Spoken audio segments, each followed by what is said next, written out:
வணக்கம். இது உரிமை குரல் கொண்டு வரும் இலங்கையின் இன்றைய நாளுக்கான தலைப்புச் செய்திகள். அரசாங்கத்திற்கு எதிராக கருத்து தெரிவிப்பவர்களை உயிர் மாய்த்து கொள்ள தூண்டும் அனுர அரசாங்கம், நாமல் ராஜபக்ஷ பகிரங்க குற்றச்சாட்டு. ஒரு நேர உணவுக்காக வெடித்த சண்டை, 4 பிள்ளைகளின் தாய்க்கு கணவன் அரங்கேற்றிய கொடூர சம்பவம். சிடி விக்ரமரட்னவின் மரணம் சாதாரணமானதாக தெரியவில்லை, சாட்சியங்களை அகற்றும் முயற்சி இது. மரணம் குறித்து இடதுசாரி மையம் பகிரங்க குற்றச்சாட்டு. திசை காட்டிய அரசாங்கம் சர்வாதிகார ஆட்சியை உருவாக்க முனைகிறது, எதிர்க்கட்சி தலைவர் சஜித் பிரேமதாச குற்றச்சாட்டு. நாட்டில் நாளுக்கு நாள் தீவிரமடையும் டெங்கு நோய் தொற்று, மரணங்களின் எண்ணிக்கையும் அதிகரிப்பு. ஆரம்பமாகிறது யாழ் நல்லூர் ஆலய திருவிழா, 5 விடயங்களுக்கு தடை, யாழ்ப்பாண மாநகர முதல்வர் வெளியிட்ட தகவல். இந்த நாடு கட்டாயம் தெரிந்து வைத்திருக்க வேண்டிய ஒரு சிறந்த புலனாய்வு அதிகாரி சுரேஷ் சலே, அவரை விடுவித்து நீதியை நிலைநாட்ட ஒன்றிணையுங்கள், தேரர் முழக்கம். செம்மணி பகுதியில் தொடரும் அவலம், அமர்ந்திருந்த நிலையில் எண்புக்கூடு மீட்பு. நீரையும் மின்சாரத்தையும் சிக்கனமாக பயன்படுத்துங்கள், மக்களுக்கு வெளியான கோரிக்கை. இனி தொடர்பான விரிவான செய்திகளுக்குள் செல்வதற்கு முன்னர் நீங்கள் எமது செய்தி சேவைக்கு புதியவர் என்றால் இப்போதே எமது செய்தி தளத்தை சப்ஸ்கிரைப் செய்து தொடர்ந்தும் இணைந்திருங்கள். இனி தொடர்பான விரிவான செய்திகள். அரசாங்கத்திற்கு எதிராக கருத்து தெரிவிப்பவர்கள் அச்சுறுத்தல்களுக்கும் மன அழுத்தங்களுக்கும் உள்ளாக்கப்படுவதாக நாடாளுமன்ற உறுப்பினர் நாமல் ராஜபக்ச குற்றஞ்சாட்டியுள்ளார். கேகாலை மாவட்டத்தின் தெடிகம பகுதியில் நடைபெற்ற பொதுக்கூட்டம் ஒன்றில் உரையாற்றிய அவர், அரசாங்கத்திற்கு எதிராக வாக்குமூலம் வழங்குபவர்கள் விசாரணைகளின் போது அச்சுறுத்தல்களையும் மன ரீதியான அழுத்தங்களையும் எதிர்கொள்வதாக தெரிவித்தார். மேலும் அண்மை காலமாக தற்கொலை சம்பவங்கள் அதிகரித்துள்ளதாக தமக்கு தோன்றுவதாக கூறிய அவர், அரசாங்கத்திற்கு எதிராக பேசிய சிலர் தற்கொலைக்கு தள்ளப்பட்டதாகவும், விசாரணைகளின் போது சிலரிடம் உங்களுக்கும் அதே நிலை ஏற்படலாம் என்ற வகையில் அச்சுறுத்தல்கள் விடுக்கப்படுவதாகவும் குற்றம் சாட்டியுள்ளார். இந்த குற்றச்சாட்டுகள் தொடர்பில் சுயாதீனமான மற்றும் முறையான விசாரணைகள் மேற்கொள்ளப்பட வேண்டும் எனவும் அவர் வலியுறுத்தியுள்ளார். இதனுடன் அரசாங்கத்தின் பொருளாதார கொள்கைகள், வரி விதிப்பு முறை, அரசு ஊழியர்கள் மற்றும் முதலீட்டாளர்களிடம் கடைபிடிக்கப்படும் அணுகுமுறை ஆகியவற்றையும் நாமல் ராஜபக்ச விமர்சித்தார். மேலும் பொதுமக்களுக்கு வழங்கப்பட்ட தேர்தல் வாக்குறுதிகளை நிறைவேற்றுவதில் அரசாங்கம் தோல்வி அடைந்துள்ளதாகவும் அவர் குற்றம் சாட்டியுள்ளார். காலி மாவட்டத்தின் இக்கடுவை பகுதியில் 4 பிள்ளைகளின் தாயான 44 வயதுடைய குடும்ப பெண்ணொருவர் அவரது கணவரால் கூறிய ஆயுதத்தால் தாக்கப்பட்டு உயிரிழந்துள்ளார். போலீஸ் தகவலின்படி மதுபோதையில் வீட்டுக்கு திரும்பிய கணவருக்கும் மனைவிக்கும் இடையில் இரவு உணவு தயாரிப்பு தொடர்பாக வாக்குவாதம் ஏற்பட்டுள்ளது. இந்த வாக்குவாதம் தீவிரமடைந்த நிலையில் ஆத்திரமடைந்த கணவர் வீட்டில் இருந்த கூறிய ஆயுதத்தால் மனைவியை தாக்கியுள்ளதாக தெரிவிக்கப்படுகிறது. கடுமையாக காயமடைந்த அந்த பெண் சம்பவ இடத்திலேயே உயிரிழந்துள்ளார். சம்பவத்தை அடுத்து சந்தேக நபரான கணவரை போலீசார் கைது செய்துள்ளதுடன் சம்பவம் தொடர்பான மேலதிக விசாரணைகளை தொடர்ந்து முன்னெடுத்து வருகின்றனர். முன்னாள் போலீஸ் மா அதிபர் சிடி விக்ரமரட்னவின் மரணம் தொடர்பில் முழுமையான மற்றும் சுயாதீன விசாரணை நடத்தப்பட வேண்டும் என இடதுசாரி மையத்தின் அழைப்பாளர் சமீர பெரேரா வலியுறுத்தியுள்ளார். கொழும்பில் நேற்று நடைபெற்ற ஊடக சந்திப்பில் கருத்து தெரிவித்த அவர், இந்த மரணம் குறித்து தமக்கு சந்தேகம் இருப்பதாகவும் கூறியுள்ளார். இது குறித்து அவர் மேலும் தெரிவிக்கையில், உயிர்த்த ஞாயிறு தாக்குதல் தொடர்பான விசாரணைகளில் முன்னாள் போலீஸ் மா அதிபர் சிடி விக்ரமரட்ன முக்கியமான தகவல்களை வெளியிட்டிருந்தார். குறிப்பாக சாரா ஜாஸ்மின் தொடர்பான DNA பரிசோதனையை மீண்டும் மேற்கொள்ள வேண்டாம் என தமக்கு அழுத்தம் கொடுக்கப்பட்டதாக அவர் முன்பு கூறியிருந்தார்.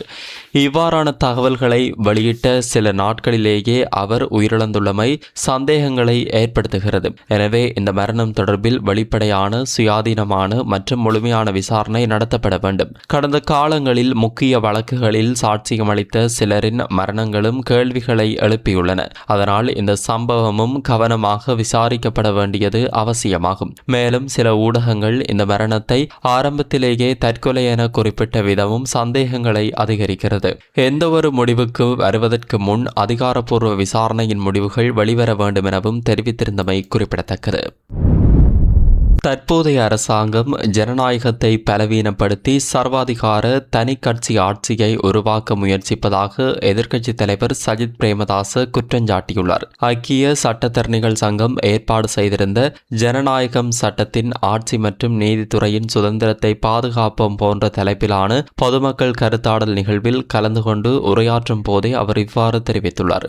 ஜனநாயகத்தின் வலிமை சட்டமன்றம், நிறைவேற்றுத்துறை மற்றும் நீதித்துறை ஆகிய 3 அதிகாரங்களுக்கிடையிலான சமநிலையிலும் அதிகார பகிர்விலும் தங்கியுள்ளதாக சஜித் பிரேமதாச தெரிவித்துள்ளார். நீதித்துறை சுதந்திரமாக இயங்கும் அளவுக்கு ஜனநாயகமும் வலுப்பெறும் என்றும் உலகளவில் நீதித்துறையின் சுதந்திரத்தை உறுதிப்படுத்தும் பல்வேறு வரலாற்று சட்டங்களும் சர்வதேச உடன்படிக்கைகளும் உருவாக்கப்பட்டுள்ளன என்றும் அவர் சுட்டிக்காட்டியுள்ளார். மேலும் சர்வதேச ஜனநாயக கொள்கைகளை எதிர்க்கட்சியில் இருக்கும்போது வலியுறுத்தும் சிலர் ஆட்சிக்கு வந்த பின்னர் அவற்றை மறந்து அதிகாரத்தை மையப்படுத்த முயலுகின்றனர் என்றும் அவர் குற்றம் சாட்டியுள்ளார். அத்துடன் உயர் நீதிமன்றங்களில் நிரப்பப்பட வேண்டிய நீதியரசர் பதவிகளுக்கு இதுவரை நியமனங்கள் மேற்கொள்ளப்படாதது நீதித்துறையின் சுதந்திரத்திற்கு பாதிப்பை ஏற்படுத்துவதோடு அடிப்படை உரிமைகள் மீறலாகவும் கருதப்படலாம் என எதிர்க்கட்சித் தலைவர் சஜித் பிரேமதாச தெரிவித்துள்ளார். நாட்டில் டெங்கு காய்ச்சலால் உயிரிழந்தவர்களது எண்ணிக்கை 53ஆக அதிகரித்துள்ளதாக தேசிய டெங்கு கட்டுப்பாட்டு பிரிவு தெரிவித்துள்ளது.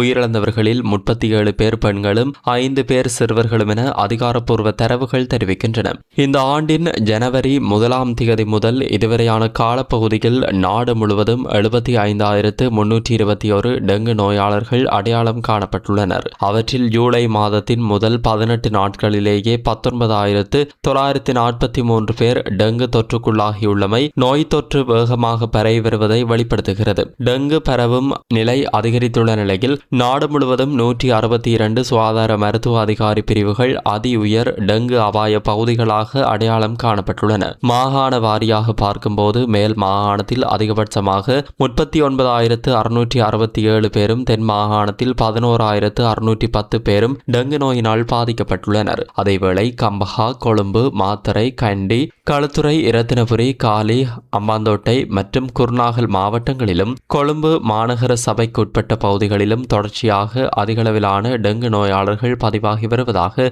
தேசிய டெங்கு கட்டுப்பாட்டு பிரிவு தெரிவித்துள்ளது. எனவே பொதுமக்கள் தங்களது சுற்றுப்புறங்களை சுத்தமாக வைத்திருப்பதுடன் டெங்கு நுளம்புகள் பெருகும் இடங்களை உடனடியாக அகற்றுவதற்கும் சுகாதார அதிகாரிகள் அறிவுறுத்தியுள்ளனர்.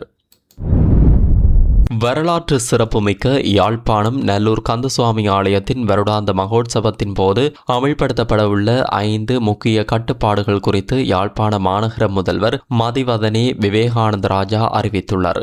நல்லூர் கந்தசுவாமி ஆலயத்தின் வருடாந்த மகோற்சவம் எதிர்வரும் ஆகஸ்ட் மாதம் 17ஆம் தேதி கொடியேற்றத்துடன் ஆரம்பமாக உள்ளது. இதனையொட்டி திருவிழா ஏற்பாடுகள் தொடர்பான ஆரம்பகட்ட கலந்துரையாடல் யாழ்ப்பாண மாநகர முதல்வர் தலைமையில் யாழ்ப்பாண மாநகர சுகாதார மருத்துவ அதிகாரி பணிமனையில் நடைபெற்றது. கலந்துரையாடலின் பின்னர் ஊடகங்களிடம் கருத்து தெரிவித்த மாநகர முதல்வர் கடந்த ஆண்டுகளில் கிடைத்த முறைப்பாடுகளை கருத்தில் கொண்டு இம்முறை 5 முக்கிய கட்டுப்பாடுகள் அமல்படுத்தப்படுவதாக தெரிவித்தார். அதன்படி உற்சவ காலத்தில் வியாபார நிலையங்களில் சினிமா பாடல்களை ஒலிபரப்புதல், ஆடல் பாடல் நிகழ்ச்சிகளை நடத்துதல் ஆகியவை தடை செய்யப்பட்டுள்ளன.